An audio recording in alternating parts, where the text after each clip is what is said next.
NXT starts off with Javon Evans and some luchador. I know they're gonna have a whole match at Worlds Collide, a fatal four-way at Worlds Collide. That's basically what this entire segment was about. Start off with them two, Ethan Page interrupts, then you end up getting Sean Legacy coming out, end up saying a few words, if I'm not mistaken. They end up exchanging a few words, then you end up getting the Vanity Project, I think that's what they're called, or Vanity Project, I think that's what they're called. They come out because I think they have some type of feud going on and Evolve with Sean Legacy. They all brawl. The babyfaces stands tall. Then this leads into a segment where Javon, Sean Legacy, and the luchador, I forgot his name, who's going to be fighting at Worlds Collide against Ethan Page for the world for the NXT North American Championship in the Fatal 4-Way. They got to find a fourth member, and then of course another luchador, Dragon Lee, who's also going to be at Worlds Collide, is going to be their fourth member. This leads into a Fatal 4-Way tag team match, and the babyfaces win. I'm not going to really go that in depth on it. This was just the build towards Worlds Collide, which I wouldn't mind if they would have just, built it up more and if they would have consistently built it up. But, due to them having all their PLEs so goddamn close to each other, it's kind of hard to build that up. So hopefully WWE does a better job in the future of not scheduling their PLEs so close to each other. That way they can actually build towards rivalries. But, yeah, this was whatever. Ethan Page is most likely going to retain at Worlds Collide, but who knows? Maybe he'll lose and maybe Javon Evans ends up picking up that championship. But I'm assuming Ethan Page will retain. But I'm not going to really speak too much on this because this was just filler just to build towards Worlds Collide. Afterwards, we end up getting Chase U versus Dark State. This got set up due to last week due to Connor and Kale ended up constantly trying to prove themselves, constantly trying to take more risk. So they end up putting themselves in a triple threat, a six-man tag. I don't know why I was going to say triple. A six-man tag team match between Dark State. Dark State picked up the victory. I'm not going to really go over Chase U because I'm done speaking on Chase U because the storyline is just boring and dumb and doesn't make any sense. I'm just going to mainly talk about Dark State here. What happened to Dark State? What happened? What happened, Shawn Michaels? You introduced this faction as a credible threat. You had them going after main event talent. You had them going after everybody. You had them going after Tony D'Angelo, Oba, Trick Williams, Javon. You had them demolish everyone just for them to do nothing. Like, I understand not having plans for them, but if this was the plan, why did you debut this faction the way you did? If you didn't have a story for them later on, if this was just a week by week thing, why debut them? Like, you could have held this off. If you didn't have a complete end goal with this faction, you could have just held off on them. Like, they're not in the tag team. They could easily be in the tag team division. I'm not even saying they have to go after the main eventers. That's all I'm saying. You could have easily put them in a tag team division. Because the tag team division don't have nobody. Hank and Tank have no one to face. You could have easily put them in a tag team division. North American title picture is a bit iffy due to it just recently changing hands, so that's a little iffy. But you could have easily put them in the tag division with ease, and then you could have slowly had them have singles matches and built them up. One of them to go out the North American Championship or even the Heritage Cup, because we haven't seen that on TV since Noam Dar won it. So we don't even know if that's even going to be a championship anymore, even though it really shouldn't be a championship anymore. So we don't even know if that got vacated, whatever. We don't even know what to deal with that. But seriously though, like, why is Dark State not on TV? You built them up so dominantly and then so dominant, and then all of a sudden they just disappear and now they're doing nothing. So we'll see where this goes, but like, really, like what was the point of debuting this faction if you had no end goal for them? Like, I just don't understand. Afterwards, we end up getting Charlie Dempsey versus Miles Bourne in a rounds match, which is basically Heritage Cup rules. I don't know why they just didn't say that, but I'm assuming the Heritage Cup has to be not a thing anymore, which is very odd because they didn't vacate it or got rid of it. They just had Noam Dar win it and just said, we're done with it, which I'm not mad at because I'm cool with it being done because they really didn't need it. And plus, they really didn't have a division for it either way. So I'm cool with them getting rid of it. I just love how they just didn't explain it. But they called this a rounds match, which is just Heritage Cup rules. Miles Bourne picks up the victory, and he's officially out of No Quarter Catch Group. He's officially out. He tries to shake Charlie Dempsey's hand, but Charlie refused, and that's the end. So we'll see where this goes. I'm hoping they continue to push Miles Bourne. I really hope they push Charlie Dempsey, because Charlie Dempsey, in my opinion, I think he's the best one out of the faction in ring, and as a character, he's the most developed out of all of them. But who knows, maybe I don't know if they would call him up because I don't know what he would do on the main roster. But hopefully they continue to push the members of, well, not a No Quarter Catch crew because Miles Bourne is left, but hopefully they continue to push Miles Bourne or Charlie Dempsey or whoever. Because like I said, you need to build up that men's division. So hopefully they continue to push these guys because when eventually Trick Williams and Elwood Femi leave, man, that division and Ethan Page eventually, oh my God, that division is not going to be that good. So you need to start building these stars up now. So eventually when they do leave, you are prepared. So we'll see how this plays out. But I, I am somewhat interested. I would say that I'm somewhat interested, but hopefully they deliver on the booking of Miles Bourne. We'll get a quick segment with the calling. You get Izzy Dame attacking Brooks Jensen.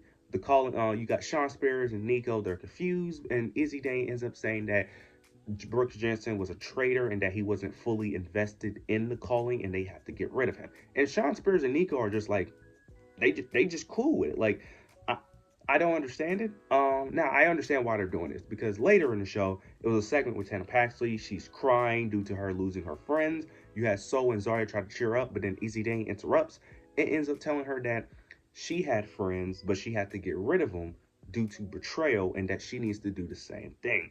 So they're clearly teasing Tatum Paxley being in the calling, which from a booking standpoint, it makes sense. She fits the faction perfectly, especially with Sean Spears preying on insecure people.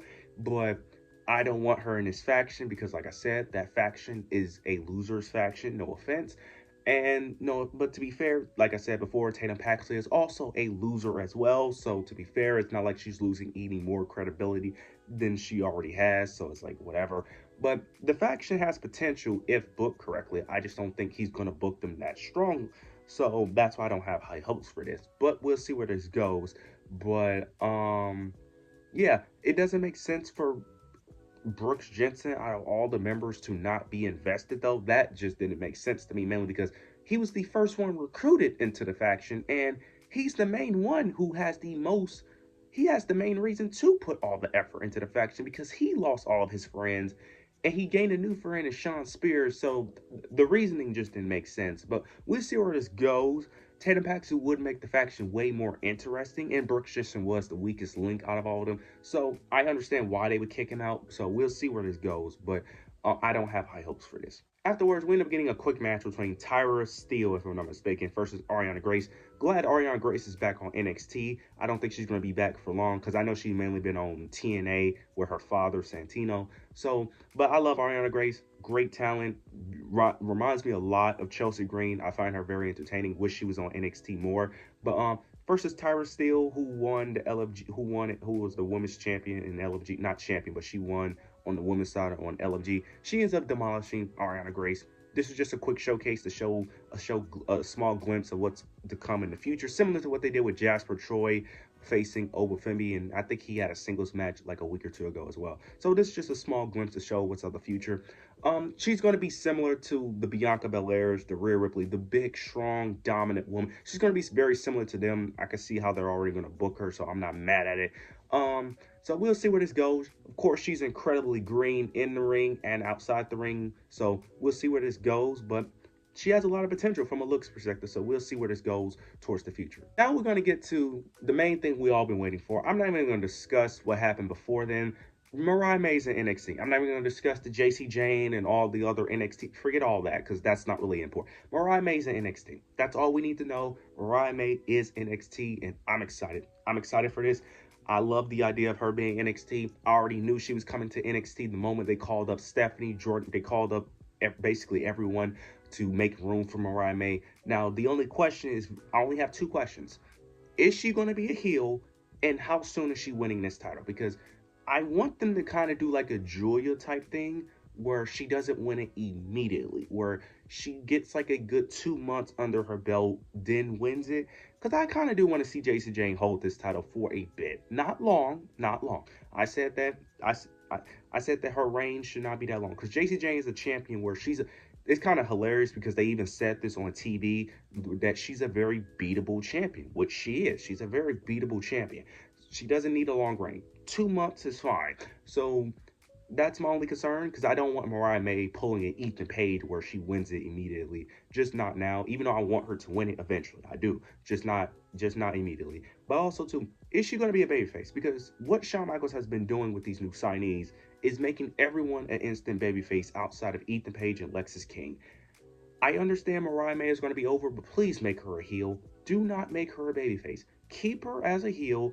Do not change much with her gimmick, which I'm assuming they're not.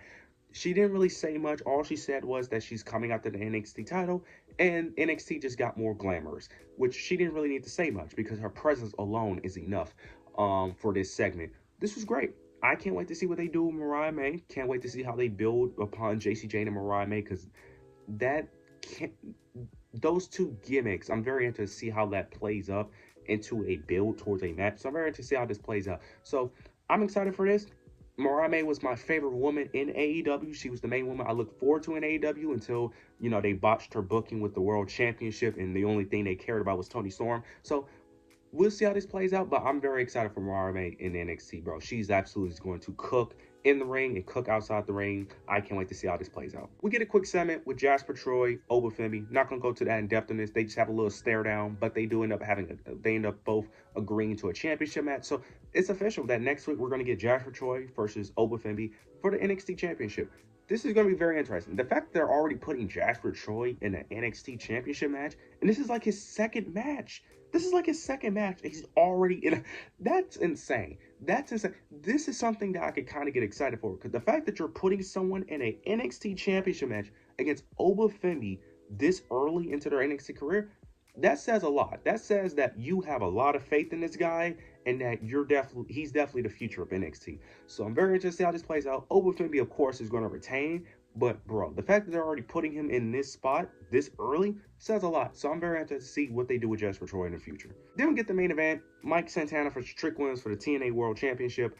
This was a solid match. Towards the end of the match, you end up getting AJ Francis and I forgot the other guy's name. They interfere, costing Mike Santana the match. They end up attacking him, putting him...